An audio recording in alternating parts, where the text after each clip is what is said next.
Hey, well, hello everyone. Welcome to the ComicBase Livestream. I'm Pete Bickford. I'm your host for this edition. I guess it's our 51st live stream, and I'm sure it'll be full of all the amazing production values you've come to expect from all these adventures ever since we've been going. How is the volume for everyone out there? It looks okay on the meters for me right now, but I'm getting really paranoid about it lately. Anyway, special request for everyone. We're going to be talking about a lot of fun summer stuff in this episode, and I wonder if you guys wouldn't mind posting your favorite picks for summer getaways, summer things that are cool and unique to where you're at, or fun summer things you would bring to the beach in terms of like reading and so forth. I'll be sharing a couple of my own thoughts, but I'd love to share yours as well. So anyway, let's get into it. First of all, hail everyone in the chat. I hope you guys are all signing in on YouTube. If you are, please hit the like and subscribe button. It does help us get the YouTube algorithm to actually send the announcements out to everyone else who's subscribed. But anyway, and Agent DeCamp, hail chat. Hey Richard, nice to see you as well. Yes, and Greg reminds us it is a Loki Appreciation Day. Let me get the credits up here. Loki Appreciation Day, everybody. No spoilers. Yeah, I want to ruin it for you. I do, but I'm not gonna. Anyway, Florida is sunny and too darn hot. Nice. That sounds great, man. I hope to get down to Florida for sure this summer myself, and I'm looking forward to experiencing that because honestly, if it is too damn hot, I found that a nice drink and a dip in the water takes the edge off nicely for me. Greg, not one but two Savage Omnibooks this Omniboo. I guess it's the plural of omnibuses this week. Kazar and Kazar the Savage and Cull the Savage. Nice. Dang, man. Did you guys catch a deal on those from anywhere? If so, let me know where because those I love the omnibuses. I just picked up the where is it? Yeah, here it is. I just picked up the Before Watchmen omnibus. I got this off of Amazon for like $50. This is my fun one, which will not be going to the beach with me because it would get ruined. But if you have a source for like omnibuses that is not going to ruin the bank on those, let us know because they're beautiful. They look great on my bookshelf. I love sitting down and spending several hours just reading comic books in one big volume. But man, they're not kind to the budget. Let's see here. Oro, hey, how's it going? Hail from Minneapolis. Heat and humidity. I know the feeling well. Agent DeCamp got some great stuff off Zavvi. Nice. Getaways usually going to Tampa with the wife to gamble.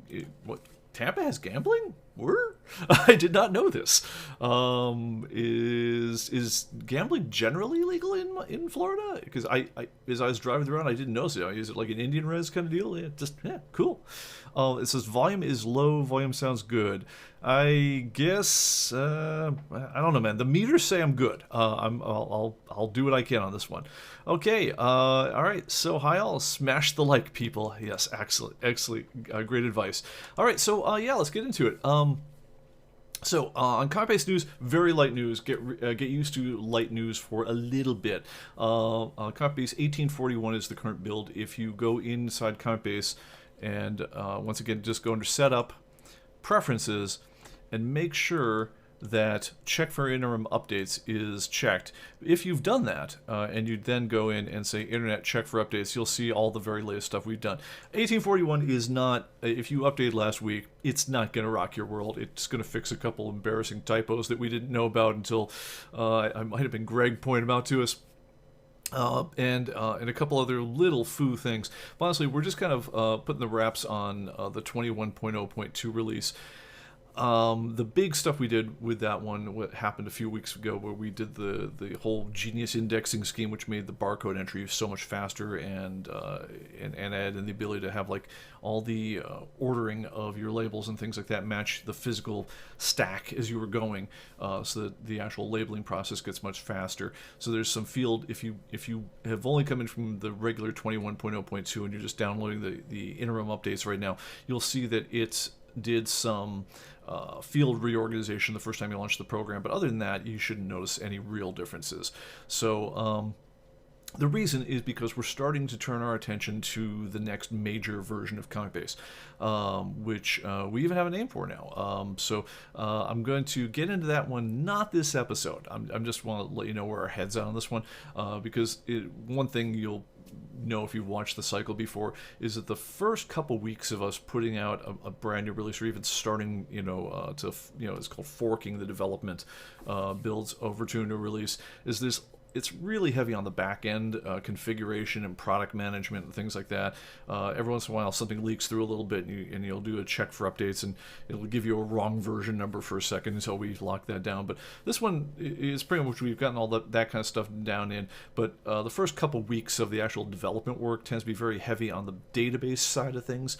So making any structural changes to it that we need to do, which until you've got that done and really rock solid, and all the supporting code to shift fields around and do stuff like that, you do not want to be running our development builds of that one. It's no fun. I'm even telling our own team, don't be running them right now unless you're involved with the development work right now.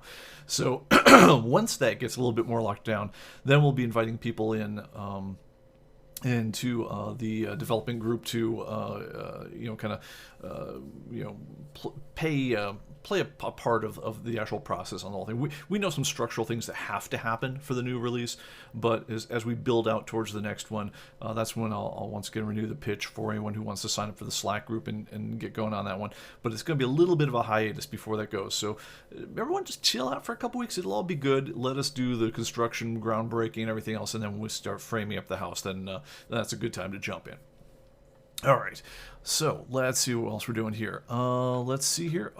Greg says there's some forums on the Atomic Avenue message boards that have not been activated yet. No one can post in those areas, not even mods. Any chance you get those turned on? I would, except that I don't do the Atomic Avenue forums. But if you send a note to support at Atomic Avenue, I'll send one after the show if I think of it.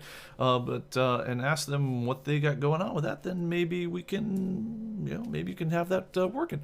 Agent Camp says Tampa has a reservation with the Hard Rock Casino. A res. Right. Sorry, I was thinking like desert reservation. That didn't make any sense to me. And yeah, it also says Pete's such a tease. No, I'm not trying to be. I'm just trying not to annoy the hell out of you. Where it really comes down to it is just, it's kind of fun watching all the trucks roll in when like some new construction's happening or anything else like that. But honestly, if you're there when they're just beating the ground up and doing stuff like that, it's not that cool.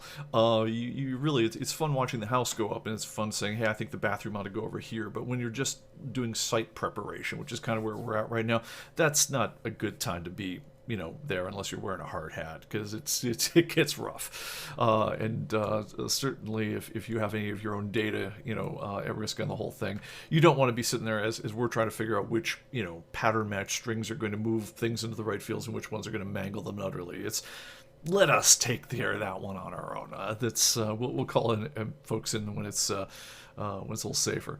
Greg says, rumors that the code name is All of Tampa is a gamble. Yeah. All right, cool. All right, so other things. The content update for this week is going to be out in a couple of hours. I don't have a lot of info on it, frankly. I heard some gripings from the editors that it was going to be another heavy one, but I have no details on that. It's possible it'll be live by the time this live stream is done. If not, look for it tonight. But as usual, get ready for the usual onslaught of thousands of new pictures and all the rest of it. And we'll see where we go. We probably let me look at the data on the site just for a second. Because this one updates when the update goes live. I don't know what it is until then. So our current stats as of a few minutes ago, and I can get these, I really can. We had 700. Holy cow! We had 735,992 pictures, 936,996 comics, 13,586 books, 57,777 magazines, for a grand total of looks like just north of $53 million worth of value of reported stuff.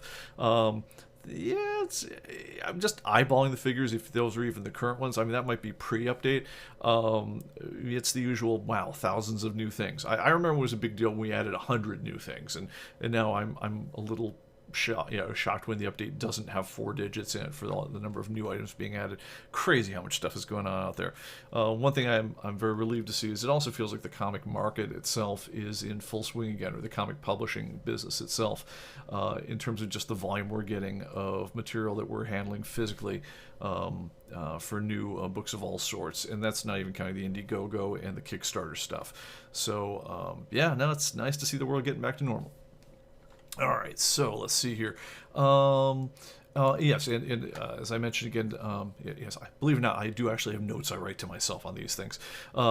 We are switching our efforts to the next version. The next version, its codename will be Burning Man, which I dig. It's also, I think, the first time that there isn't going to be a real Burning Man to compete with. So when you hear about Burning Man is coming out on X day, it will not mean go and get your RV and head out to the desert with a large supply of water and a bunch of face paint.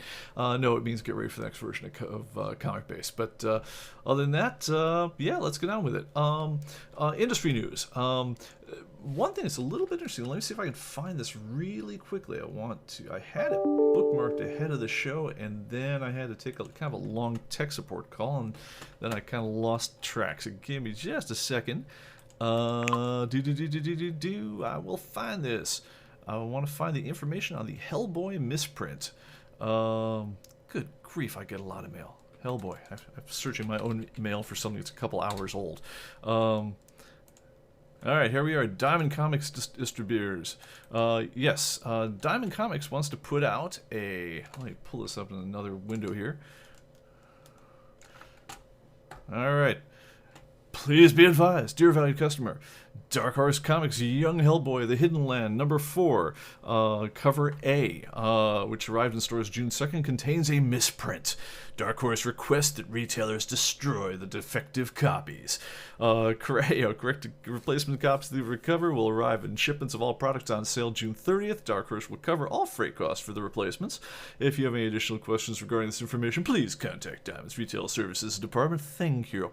I have been looking in vain for information on what was the actual misprint on that one, and unfortunately the book itself is in a weird netherland between when it got indexed as part of the updates last week and when I get to see it myself, so I can't study the cover and see if I can figure it out. I mean, if it was something insane, I guess I'm curious, but if it was just something dumb, like there have been previous misprints in the past with like Mike Mignola, his name got spelled on like hardcover compendiums of his stuff as Mike Mignol. If it's something dumb like that, then I'll be a little disappointed. But there have been some notable misprints in the past, or the really fun ones are ones that weren't really misprints. They were something where the artist had put something embarrassing in the background art, or the letterer had done a what they call a Clint Flicker problem, which if you do comic lettering and you write Clint Flicker, you'll know immediately why no one in any comic book published in North America will ever be called Clint Flicker. But anyway, if it's one of those sorts of things, I've even seen cases in the past where, for I think it was a issue of Marvel Masterworks, where they put it might have been a DC archive as well, but they actually distributed stickers, so you could paste them over the offending panel to make it all better, which reminds me a little bit of was it called Baudelarization? When you wrap the tables you wrap the legs of tables in Victorian England because they're too scandalous. But yeah, no, misprints can be fun. It's in collectible fields. I mean, the most famous misprint I can think of is it's called the Inverted Jenny. It was a 1900s postage stamp. There was a plane called the Flying J. I believe it was a 24-cent airmail stamp, but just they had taken the plates, the printing plates, and one of them had been done reversed, and so for one or two sheets of these stamps, the plane appeared to be flying upside down because there was an external plate with the I guess they did the black plate was I'm either getting this right or exactly wrong. It's like the black plate was like the denomination and the surrounding art, I'm sorry, I think the black plate was the picture of the Jenny, and the red plate was the one with the surrounding art, but they'd gotten them exactly reversed, so you wound up with an upside down plate. They rolled them out. Somebody went in, bought a sheet of stamps from the postal service. The person handing him the sheet of stamps says, "Whoa, whoa, whoa! You can't have that. That's a mistake. Let me take that back. Give you a good one." And the guy says, "No, no, no. I'm taking these for sure." And that sheet of stamps, I forgot what it went for, but it was like they started at 24 cents and they were like a few $100,000 each, is for what those stamps, when they were parted up and sold on the collectibles market, wound up being worth. There have been other ones where you can have a coin where if one side of the coin has one die, and somehow the reverse die, because when you strike a coin, you're basically taking two dies and you're striking them together. If you forgot, you've just been doing a run of dimes and you load up the die for the penny on the top die, but you somehow, I don't know, took a smoke break and didn't throw in the appropriate die for the bottom one. There have been cases, very, very rarely, where you make what's called a mule in coinage, where you have like the face of a penny and like the reverse of a dime on it, or something of similar size. I mean, you're not going to wind up with a penny and a quarter. This is not ever going to happen. But of course, there's a little bit of overlapping metal, and it looks like garbage. And usually, those things never leave the mint, but if they ever do get out, then they're worth small fortunes. With comic books, on the other hand, misprints, I don't know if it's editorial standards or what, tend not to be nearly as momentous. Honestly, they're rarely worth much, unless they were some kind of scandal. So if anyone knows what the deal was on Hellboy, let me know, because honestly, I can't find a dang thing on the internet as to what the source, what the essence of the misprint was. But I gotta say, it has my curiosity up. There have been recent kind of scandal and redrawn and recast ones where people have done everything from again, the Clint Flicker thing, or you can there was some anti-Semitic imagery in a recent X-Men comic that made that one a bit of a scandal and so forth. Where if that thing ever goes back to print, that window is going to get redrawn in the jewelry shop and so forth. But yeah, these things are interesting at the very least. Okay, so Greg. Oh, right. Greg says, Greg, my fave summer getaways. Number 1, beer fridge and back patio. Can't argue with that one whatsoever. Let me just. I've been wandering around. Let me just hit the focus on this. Cape May, New Jersey. Nice. Oh, Cape May Brewery. That sounds lovely. And Rehoboth, Delaware. I do not know that area of the country at all. I got to find an excuse to vacation in the Northeast. I have, honestly, ever since I moved to the South, I have not gotten east at all to hit the beach. I've yet to be to Virginia Beach. I've never, I went up to a class reunion with Carolyn once up at Mount Holyoke, which was a crazy trip. But I have not gotten any place really cool on the eastern coast at all. So, I've got in south of Florida. I've done all points, kind of west and everything. But I don't know a lot about the East Coast. So if you guys know cool spots, please let me know. All right. So, what was the naughty line? You'll figure it out. Yeah, Clint Flinker, yes. All right, let's see. Steve Dazzler says Legion of Superheroes Archives #1 was the one where DC supplied the sticker to correct, and the table of contents, both the issue and the sticker not used. Yeah, it's like I don't know anyone who's actually going to take the sticker and stick it over the entry. But I want to say there was one, and I want to say it was Marvel, where they actually wanted you to put the sticker right over the panel. But yeah, it is not coming to me immediately. All right, and we got some nice book recommendations for book readers. A Tale of Time for the Time Being by Ruth Orzecki. This is from Oroveo. A wonderful book of delights Geyer's time and all its illusions and Zen. Type of book to set aside now, and so you don't want it to end. Wow, that sounds awesome. Or Greg says, favorite beach reads, whatever's on my phone, no worries about an actual comic. Can play with a lot of stuff on Comixology in one beach afternoon. I always think about that, but I'll get to the beach stuff in just a sec. So, before I get into just the fun stuff, so, this is a weird one, because and by the way, if you guys have, we're here. This is the ComicBase Livestream, so please, if you guys have comic-based related questions or comments, feel free to ask them in the livestream. We'll hit as many of them as we can. I'm not necessarily going to go super long on this one because I kind of intentionally want to keep this one kind of light and breezy. I think the reason is because, honestly, there's been a real surfeit of light and breeziness in at least my life for quite a while. I don't know if you guys have ever played a game called The Sims. If you ever do, I guess they always call it like a dollhouse simulator, but it's the idea is if you guys remember Sim City, what it did is Sim City was a city building simulation, where you try to have the proper balance of parks and power and transportation and things like that, and you as the mayor would always get notified if your people were complaining, I can't get to work, oh no, the power went out, oh there was this problem or that problem and so forth. You try to more or less come up with urban planning. This was a huge game in the 80s and 90s, and eventually someone got the genius idea, says, well, what if I drill into the who are the people who live in these cities? Because you see little animations of people getting in cars and driving in and doing stuff like that, but you never really drill into their life. So Will, good grief, I'm blanking on his name. I was Will something.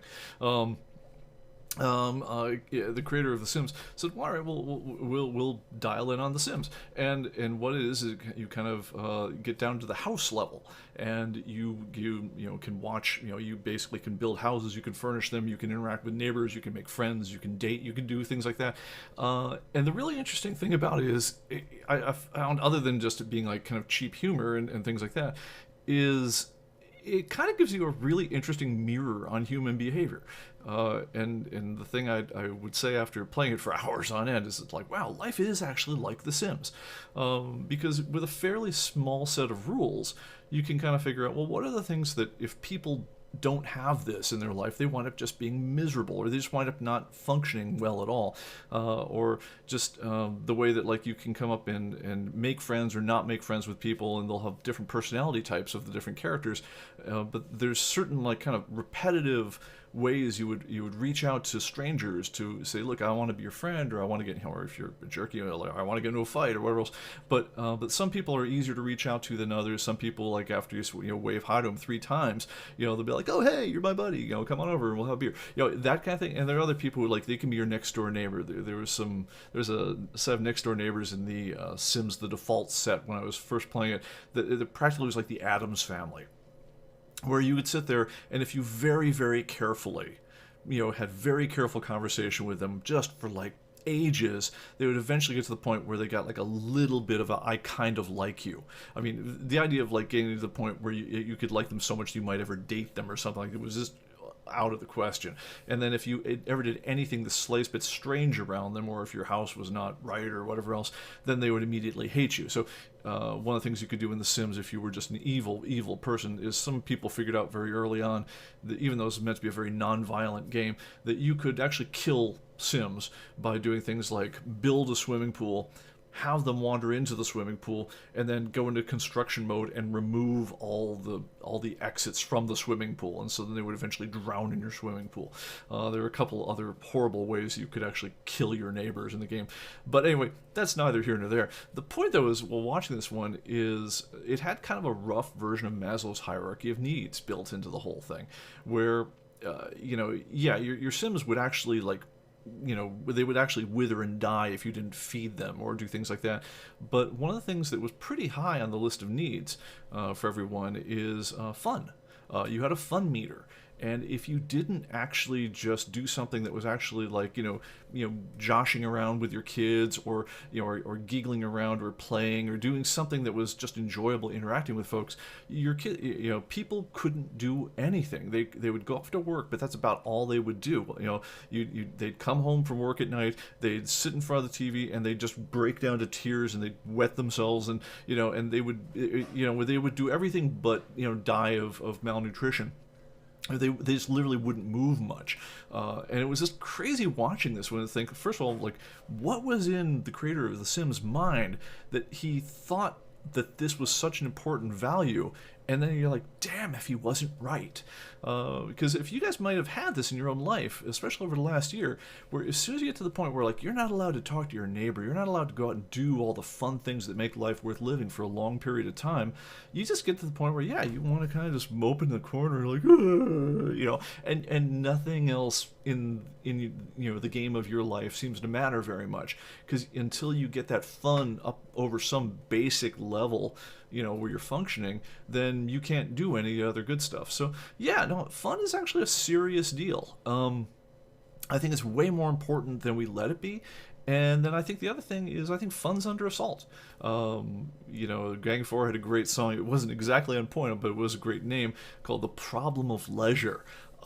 Where what to do for pleasure. But anyway, yeah, it's everywhere we go right now.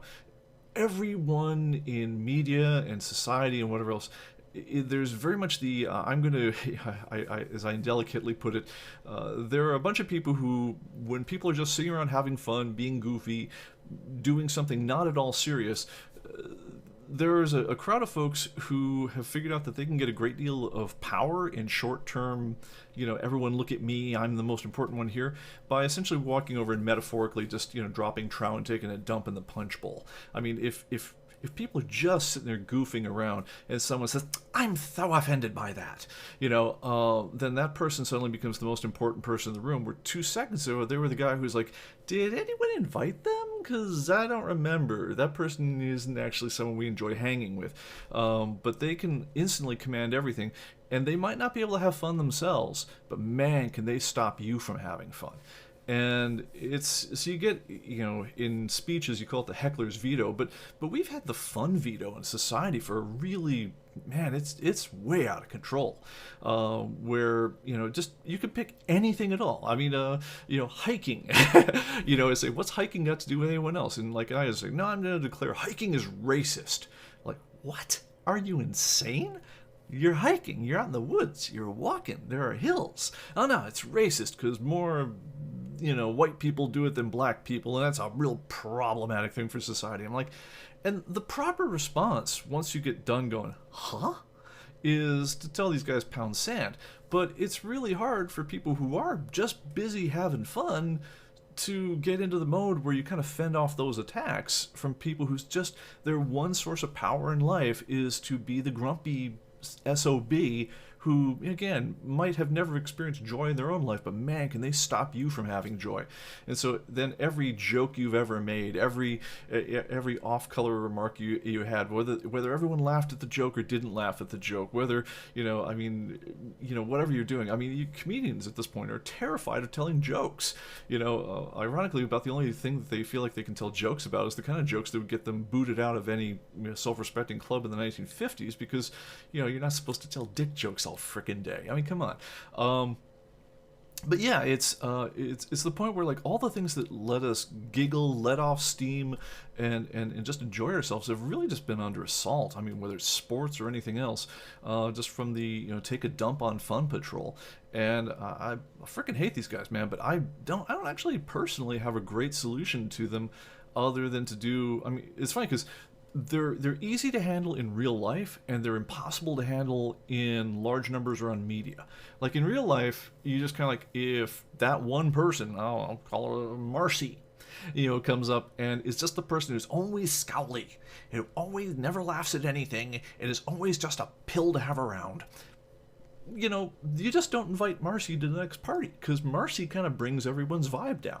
But on the internet, Marcy can go back and type on a blog or whatever else about how very offended she is at all these people doing this stuff, and don't they know about whatever, and suddenly Marcy gets her rocks off about being really signor importante, and everyone else is just like, God, I hate this place now, I don't even want to go there anymore. And so she might have destroyed the gathering or the venue or the party or the forum for everybody, but her one power is to lay waste. But yeah, it's funny because in real life, though, yeah, we have all sorts of very involved human signals which tell people, yeah, I don't really think I want to go to your picnic next time if Marcy's going to be there. Like maybe we should do it someplace that's really inconvenient for Marcy to attend. But if it's, the internet, or if it's the media, there's no one who seems able to tell Marcy just like, good lord, put a sock in it. And the problem is because if you get onto like a war footing, like 2 seconds ago you were having a beer just giggling and enjoying yourself and swapping, off-color stories, whatever the thing is, and suddenly you got to get into a thing, where you're talking dialectical materialism with, some, member of the Communist Youth League or whatever else who suddenly is crashing your picnic. Nobody wants to be the one that says, dude, nobody invited you. If you're so offended by capitalist consumerist culture, what are you doing drinking my beer? I mean, no one wants to be that guy because now you're in a bad mood. But yeah, it's funny because I just feel like we need more places in life where we don't, where we can just laugh, and just have fun. So I'm going to tell you about some things I'm going to be doing this summer to laugh and have fun, and hopefully you'll forgive me for laughing, having fun, and not just always have my damn nose to the grindstone with ComicBase and coding all day long. Because, summer is a fleeting and wonderful thing. My kids have, I only got one more summer after this one with the oldest of my teenage kids, and damn it, I'm going to enjoy it as much as I can, so I hope you are too. So let's talk about a couple things. I've been battling for a minute, so I'll see what's going on. Will Wright. I want to say Will Wright, but I said Will Smith, Will Short. Will Wright. Thank you so much, Jeff Schultz. Let's see here. Definitely a yes, the anti-Semitic thing, I want to say it was X-Men Gold or Blue or something like that. It was just, it was just gooky. Let's see here. Oh, yes, and there was an Immortal Hulk with a Jewish slur. Awesome. Let's see here. What else here? Oh, that's kind of cool. Ed says, came across a PlayStation magazine from the Anais I own with covers from comic book artists such as Art Adams, Joe Madureira, and Greg Horn. Will this be added to ComicBase in the future? They sure as hell will if you submit them to us, because that'd be cool. SJWs. Yeah, nobody likes the SJWs. Richard says, what about those badges? Oh, I promised, and I got it. I knew there was a bit of show prep I didn't do. I'm good, but all right, hang on. I'll see if I can do that while I'm babbling about other things. Give me just a second. I am going to be scanning code while we do this. Oh, man. I got a really long tech call just moments before the show, and it was like, I knew there was something else I needed to do. What was it? All right, I got it. All right, we're going to talk badges. We will. I swear to God, we're going to hit them. All right. Yes, and Greg says, yeah, even if they don't have a link to comics, go ahead and put them in the database. We can submit them. Honestly, I'm putting like old video game magazines and things like that because I was watching just last night. I was watching a movie called My Favorite Year with Peter O'Toole. And it was really cool. They're saying 1954. They don't make years like that anymore. And they're showing like the newsstand vendors in New York City, and I'm scanning what they've got in the newsstand stalls. And I'm thinking, Look Magazine, TV Guide, Time Magazine, and I'm sitting there going, I know that cover, and it was like, and this is awesome because like all that stuff is in ComicBase now, and like if nothing else, this is going to become like a set designer's dream or a set decorator's dream, or at least a reference for that kind of thing. It's just neat to see. Yeah, Pete's trying to distract us away from badges, can you tell? Alright, let's see here. We've been asked to release 5 years now. We need the stinking badge. Alright, let's get on with the badges. Alright, okay, we can Playboy in the Davis, we can have PlayStation 2. Alright, guys, alright, I'm not going to show you the badges on here, but I am going to read them off. Because honestly, guys, I didn't have enough time to parse code, so I will tell you what the badges are. Alright, so hopefully someone's taking notes. Ready? Alright, from the top. Badge number 1 is called Welcome Back. You get it for upgrading from an older version. So if you had ComicBase 17, you download ComicBase 18, or had 2020 and you download 2021. Boom, you get the badge. All right, hot off the presses, you get that one. That's the next badge. You get that one if you enter a new comic book for the first time. I'm not sure if you have to submit it, but I think if you enter it, you get that. There's one called Current Events after that. You get that one if you download a title and issue update. Going mobile, you get that one if you save a report to the web. So if you are a Express or free user, sorry, you're not going to get that badge. It's not a thing you can do. Open for business is the one after that. Let's see, we have 1, 2, 3, 4, 5. This is badge number 5. That one is you get if you post your comics for sale. We're in the money. You get that one if you actually make a sale. And the way we figure that one out is if you post your comic books for sale, you know how we check for new sales and purchases. If it had anything to that you sold, then boom, you collect that badge. The next badge after that is called the Inspector. You get that if you use the Grading Wizard. And then there's a bunch of badges that have to do with how many books are in your collection. There's one called Short Box for entering 125 items. Long Box for doing 200. Kind of makes sense, right? There's Enough to Have a Problem, which, I wish I could remember who was the guy who said it, but it's it was the best description of the demographic of people who buy ComicBase I've ever heard. We used to have all this, we still do. I mean, have all this elaborate demographic data for who's our core customer and so forth. Household income, levels of education, all that stuff like that. And somebody said, yeah, dude, you just get your customers, people who have enough comics in their collection to have a problem. And it's like, oof, damn if that isn't true. Because if you only have a few hundred comic books in your thing, you're never going to spend $1 on comic book software. It's just, we feel strongly enough about that one that we invented ComicBase free. We'll just give you it for free. Because at that point, maybe you get used to the idea of it, and when your collection grows, maybe you become our customer someday. But until you've got a certain point, and the answer we decided was 500 comic books, you know what? It's on us, man. Gratis. But once you have your 500th comic book entered, and you collect all these ones, by the way, by going to the collection statistics. If you enter 500, you get the enough to have a problem badge. After that comes New Millennium. That's for 1,000 comics. Serious is 5,000 comics. And the badges on these all look like progressive numbers of guys being buried by comic books in the background or standing behind this wall of comic books and so forth. Fanboy is 10,000 comics. Archivist is 50,000 comics. And I think that's all the ones you can get for just having a lot of comic books, because I think the only one we could do after that is if we're going to have if we had a special badge for either comic resellers like Torpedo Comics, we probably have 1 million comics entered, but it's all 50,000 copies of Batman versus Spawn. You could have things like that, or if Bob Bretal, who had the world record for the highest number of comic books in Guinness World History, if he, I could make a badge just for him, but what's the fun? All right, so we have Calling Dr. Jones, which is to do a new title submission. Show's Initiative is to submit a new correction. Contributor is to earn 100 submission points. You can get submission points when you enter something new in the database. Right-click, say Submit New or Corrected Data, and then if it's a correction that gets accepted by our editors, that you get a point for that. If it's a picture that we didn't have before, you get a point right away just for having a bigger one and sending it to us. So you can, in theory, get 2 points per submission. But if you get 100 of those points, you get Contributor. 4-Color Scholars, you get that's for 200 points.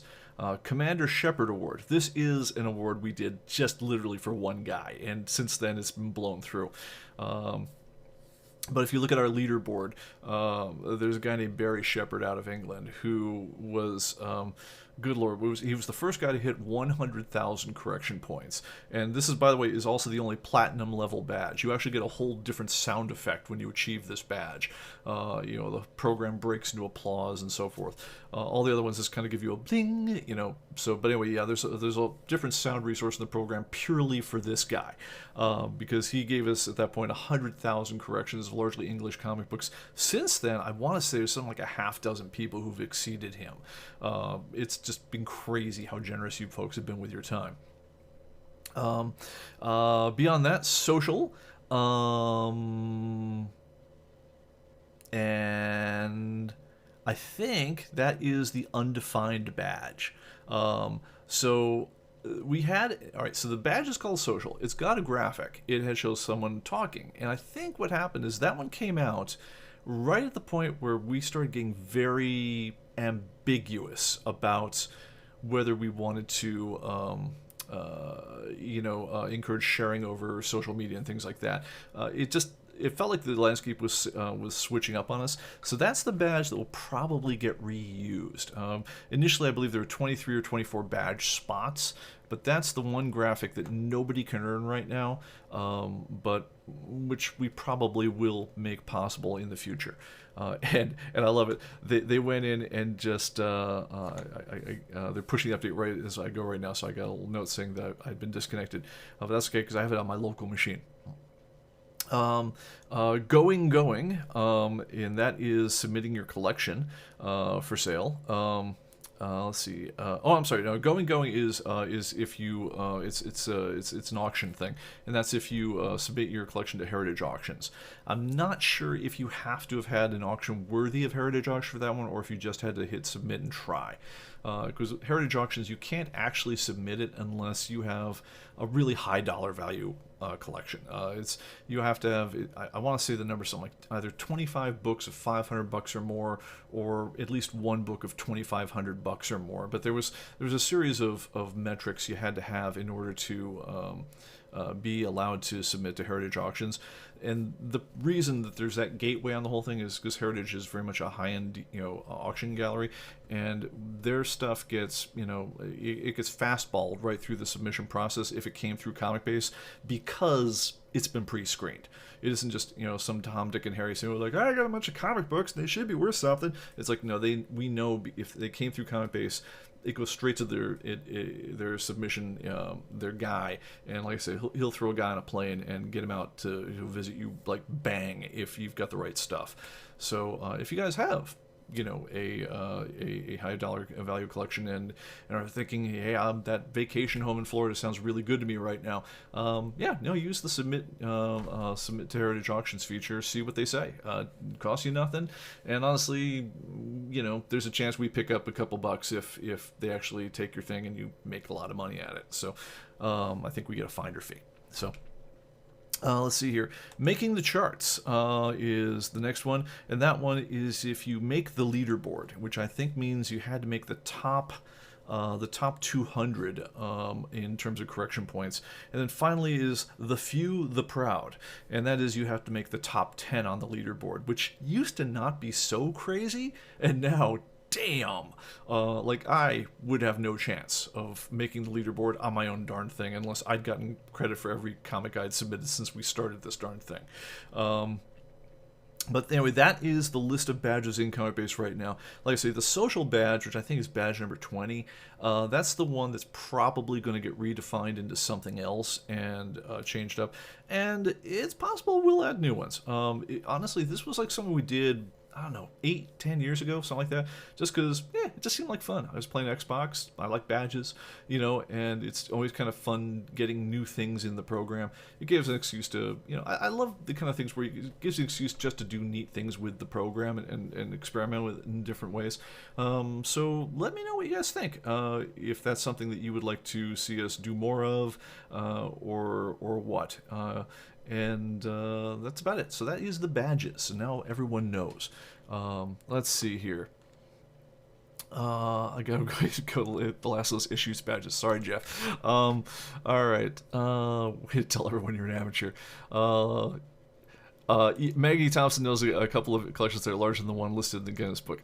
I am going to say we get information when you save your collection to the web, where we can grind your collection and see how many books you've got, and there are definitely collections that have larger numbers attached to them by far than the guy with the world record. That said, there are very specific rules for what counts as a comic book that Guinness established, and I have not right now, I'm not in a position to tell you who would be my version of the Guinness list if I was publishing it. Because one of the things we did is we broke out the books and the comic books and the magazines. And the other rule on Guinness is that if you have like 2 copies of a comic book, it only counts as 1 for the purposes of saying who has the biggest collection. So certainly there's loads of people with more comics. I mean, you go into any like really large comic store and there's going to be people with more comics, period. The question is, do you have more different comics than the guy with the Guinness record? Different question. It's a hard one to say, but it wouldn't surprise me greatly if it turns out that the guy with the official record no longer, has the record in reality at the moment. That being said, if you ever seen a guy with a Guinness record on his wall, it's pretty impressive. So anyway, Agent Camp says my submission points disappeared again. Talk to support. We had once upon a time, submission points were keyed to your ComicBase ID. It hasn't been that true way for about a year now. Ever since then, it's keyed to your user ID on ComicBase and Atomic Avenue, and that should. So it used to be whenever you'd register a copy of ComicBase and your email changed and all, you were like a whole brand new guy to us. So if you have submission points that are kicking around under a new a name that was different than the one you're currently using, get in touch with support. But we haven't seen this as an ongoing thing since we switched what it's tied to. It used to be semi-common that someone would switch up their user ID or their email, and then it would ComicBase would see it as as being a new guy. That hasn't been a thing that it has not been a reproducible bug since we've done that. If you're having the trouble though, please get in touch with us. We can do manual. We can delve for what your points were and make a manual adjustment one time if we have to. All right. Let's see here. Account. Let's see. There was a bug in the free version where if you wanted 500, you couldn't upgrade into a higher version. Yeah, it wasn't really a bug. What it was meant. The free version was mean. I mean, it's for lack of a better word, because what happened is if you had the free version, there'd be any number of people who there was one guy who, like, in order to stretch his free version, would segment his collection by like every few titles he'd put it into a different database. I mean, he was like determined not to ever spend money. And anyway, but what it would do, what the free version does is it says, look, you enter you launch it. It says, hey, you got 500 more comic books before this thing will not open for you anymore. And then you enter 10 comic books, so you got 490 to go before this thing won't open for you anymore. You get to 499, and so you got one more comic before to enter before this thing won't open for you anymore. You enter that next comic, and then it doesn't open until you, dude, you're over now. Throw us some money. No, it just says, dude, I'm not going to open it all until you throw us some money. It's brutal as hell, but honestly, we didn't know another way to handle it. Because with databases, if you let them open, I mean, unless you're willing to do something really crazy like destroying their data, which I never want to do under any circumstance, even if you've never spent a dime with me in your life and you're not really a customer. The only thing we can do is say, well, if the last database you opened had 500, the free version just stops working. It goes to open that database and it says, yeah, no, dude, you're over. You use the Express now. And that, I hate to say it really comes into those, dude, what did you want? It was free. It was really, the free version is a demo. It's us being gracious and saying, look, we'd like to get to know you, stuff like that. At a certain point, you know us. You either like us or you don't.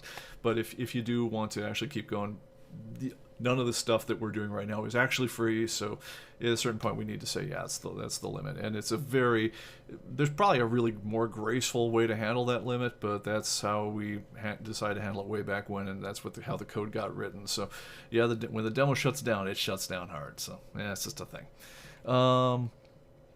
Yes, secret badge for going to the dedicated live stream thread on ComicBase and posting a demo or topic request for the show. So go get that badge. That would be fun. No, that was man, Greg. Now you're making me want to do that. I'm thinking, how would I do that? The funny thing is, because we have badges you earn from the web systems, which then when you launch ComicBase, it syncs up, and then we have badges you earn from that you earn in ComicBase, and it has to tell the web system that you've got them. So I think that could be possible. Let's see here. Okay, so that's all the badge stuff. So hopefully I gotten you off my back for now. All right, anyway, that's where we're at. But yeah, we could probably do more. But yeah, we'll look into it. All right, so other things. So summer, let me tell you all what I'm doing this summer, because I think it's fun. So let me hide a bunch of windows here, and let's go pull up some graphics. By the way, I want to just show this one. This is if I was sad to hear that Andy Gill from Gang of Four is really one of my favorite. They call them a post-punk band, but you might know them from songs like "I Love a Man in Uniform." From almost like their disco phase. But if you're more OG, they were the band that inspired everyone from like the Red Hot Chili Peppers to you name it. Very aggressive, very funky bass, very angular, jarring guitars. The people were, they were like dead socialists, in terms of their political stance, but they were really interesting because they were very much like a point out the problem, but don't, lead you by the nose and say, well, now you have to believe this way. So I don't mind it when people raise interesting arguments if they don't, sit there and say, no, everyone must feel this way or you're a lesser being than me. And they mostly kept to the right line on that one while still making really interesting music. They had some albums out in the 90s. There was one called Mall, which I thought was just an underappreciated masterpiece. It was the one that when I built my home recording studio, that was the one I kind of inaugurated it with, as far as throwing it and playing it on the really good speakers on the reference room and the control room and so forth. But no, they're worth checking out. But anyway, Andy Gill from if I had my dream guitarist in heaven from my band, he passed away, and they put out a kind of a tribute album with him, featuring some people, everyone from Tom Morello to Gary Newman, doing covers of Gang of Four stuff. I have not gotten the album. I can't say it was any good or not. It could be all over the place, but I just thought it was interesting because I was sitting there thinking about the whole problem I'm having with just kicking back and just enjoying myself. Like, it's really hard for me to. One of the problems you get if you run a small business is there isn't an end to your workday ever. There's just the day where you can't do anymore, and you just gotta go downstairs and have a beer, or leave the office, or go out and do something else. But there's always another thing to do. There's never a time when the boss says, "No, you're done. You're good." So, I've been living that way for about. Oh God, I'm coming up on my 30th year like this. So it's really hard for me to just turn it off. And so that's actually a problem for me. But then I got thinking about just how it's really hard for us as a society to say there's a part of our life that is allowed to just be silly, and it doesn't need to be important, right? And so I thought, the problem of leisure, that actually wound up being a great name for something I perceive as actually kind of one of the bigger problems in my life. So anyway, that was the thing. Anyway, so let's talk about what I'm going to be doing. In probably mid-late July, I'm going to be heading here. This is, my friends, Hershey Park, Pennsylvania. This is going to be out where this is Hershey, Pennsylvania, home of the Hershey Bar, and also it was Hershey. It was like a work votech orphan school. Milton Hershey was actually quite a guy. He took in young underprivileged orphans, taught them trades, and basically ran just a hell of a votech school for them. And then he basically all the money from Hershey. When you buy a chocolate bar, it a big part of the profits that goes to support the school. So I'm not sure what the current arrangements is on the whole thing, but it was just like, wow, that's really neat. Anyway, so Hershey not only has the chocolate factory, you can tour and make your own Hershey bars and do things like that, but right next to it they have one of the most badass zoo, water park, and roller coaster things in the Northeast. And I'm going to be taking the family, heading off there and just letting off some steam for a day, and that's just going to be a great time for me. but want to do it forever, and it gives me a chance to visit some relatives as well. And it's just going to be, I can't tell you how much I'm looking forward to that, and just the idea of going to a water park again. I mean, I'm over the moon. So anyway, that's a big one for me. Let's see what else is going on for y'all. Give Greg a wrench. Let's see. Let's see. What I'm doing this summer. Scott says what I'm doing this summer is dreading humidity. Let me just turn off the picture-in-picture so I can get my keys back. All right, there we are. Yes, dreading humidity. I will be doing that as well. How about a badge for the board/podcast? Not a bad idea, man. Talking about vacation. When I place my Atomic Avenue on vacation, can customers still see my comics for sale? No, they cannot. What it does is it doesn't delist your inventory, but it just your stuff just temporarily goes on hiatus. The problem is, if so, there used to be different, there's any number of different ways that people can scan for inventory on different books, whether from within ComicBase or whatever else where you can view inventory on Atomic Avenue. We're pretty good right now. I think we've patched all the places where you could see inventory from people who had put themselves on vacation. I don't think they show up anymore, except on there's like a back end total we know of things. But no, as soon as you click that I'm on vacation button, your store takes a fade. So that part should be pretty good. I wonder if they dial your store in by name, if that still shows up. I think it does, but I don't think they're allowed to order from you. I'd have to check with that. That's one of these weird little things of Atomic Avenue. Anyway, but yeah, no, we do a pretty good job of hiding you these days. But if you find a way that we don't hide you, let us know, and we'll get that patched. Oro says, "Don't fall into a vat of chocolate." Yeah, no, I saw Willy Wonka too. No, the actual Hershey plant is really cool, and until you actually go and you see the store at Hershey, you have no idea how many freaking things they make. They even have a chocolate tasting thing they'll do.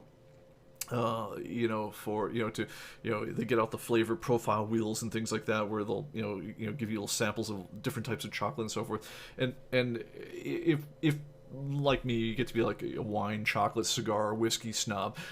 They actually, Hershey acquired Scharfenberger chocolate. So if you do like the really dark stuff, or you like stuff that's, if you feel like that your typical Hershey bar is way too commercial, they do have some much more exotic things that you can lay into. So it's pretty cool stuff, and that's just the chocolate, right? I also like that anytime you go on a tour or whatever else in there, and they're like, oh hey, and by the way, your tour guide is going to say hi to you, and every time they go, they hand you another chocolate bar of some sort, or here's a bunch of minis, or here's a bunch of bars. So you wind up at the end of the day, you've like scarfed down so much chocolate. It's really the best.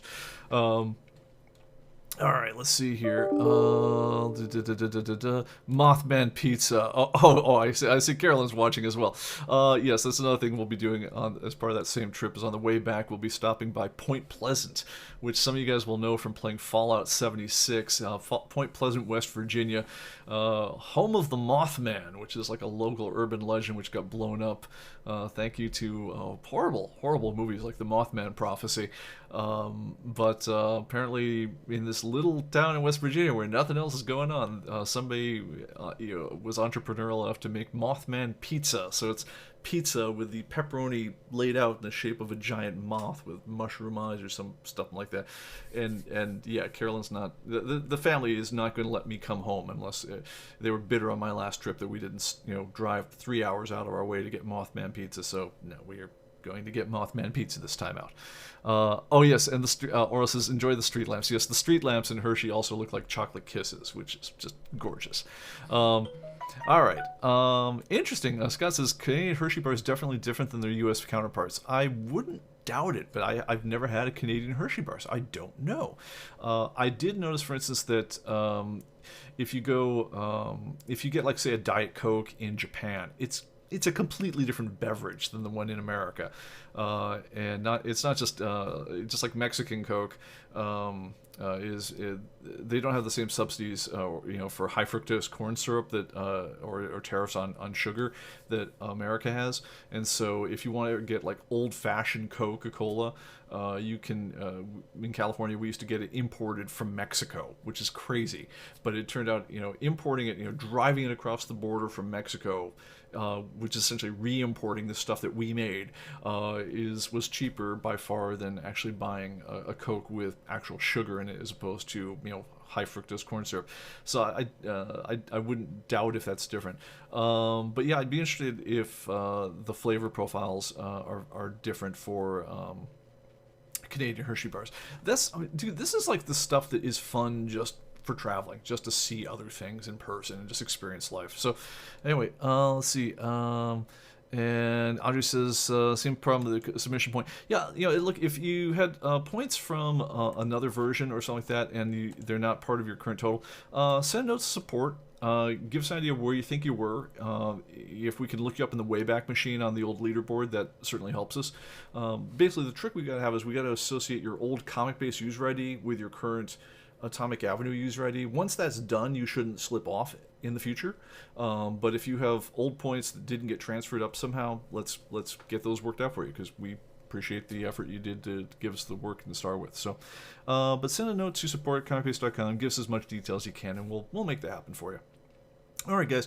Well, I think that's about it for me. How did we do on time? Checking the chronometer. 4:59. Damn. We're getting good at this.